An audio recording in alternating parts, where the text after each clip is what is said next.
My name's Claire Tunstall and I'm the Global Head of Contemporary Art, Archives and Records Management at Unilever, and I've worked for the company now for 23 years.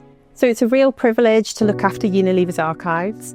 We have documents that range from a 13th century deed right the way through to things that are born digital, being created by the company today. And because we are an archive within a large business, our collections live and breathe as their business lives and breathes as well. So they're a really great representation of what is happening in Unilever at any particular moment in time. So Unilever's story is a global story. It tells the story of people, brands, factories and places all around the world. And this collection, the Image Reference Library, is a great example of that.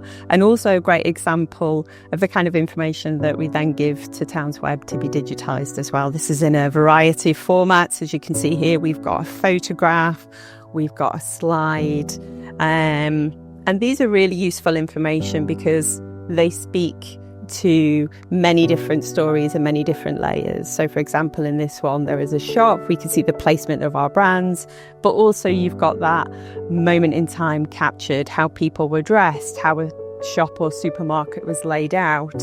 And over here with the image from Nigeria, we can see here all of our brands. We can see what our brand looked like at a given moment in time. And in that respect, collections like this are a real time capsule of Unilever's global place. Within the archives, we have this amazing collection of marketing division, advertising library guard books. So what is a guard book? It's a snapshot of brand promotions and packaging at a given point in time.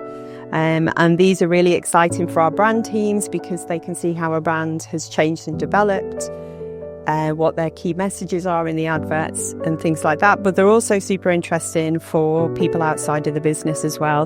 The great things about guard books is they're dated, so we can see when they come from, and also we can see how the brands have changed and developed.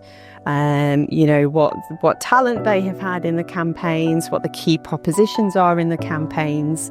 And to have these accessible is really rich for our brands and also for people using our website. So digitisation is a key enabler for us because it allows us to increase access to the collections. And by doing that, we can increase the value and use of those collections as well. And from a conservation and preservation point of view, it means that we don't have to access the material quite so often. It allows us to share those digitised files with the business and also with people outside of the business, and they can be accessed through our website. So we've worked with TownsWeb since 2020, since during the pandemic. And this example today of the visit reports is some of the newest material that TownsWeb are now our partners to digitise. And the visit reports are an amazing collection of visit reports. They are reports that happened around the business at a given point in time. And this one in particular is Mr. Barnish's visit to India from 1939. These are of so much interest to the business, but also of academic research potential because they tell us about Unilever's businesses in that country at a given time, but they also include social and economic detail about that country and how that impacted our sales or our factories or our people. They are such a rich treasure trove of information.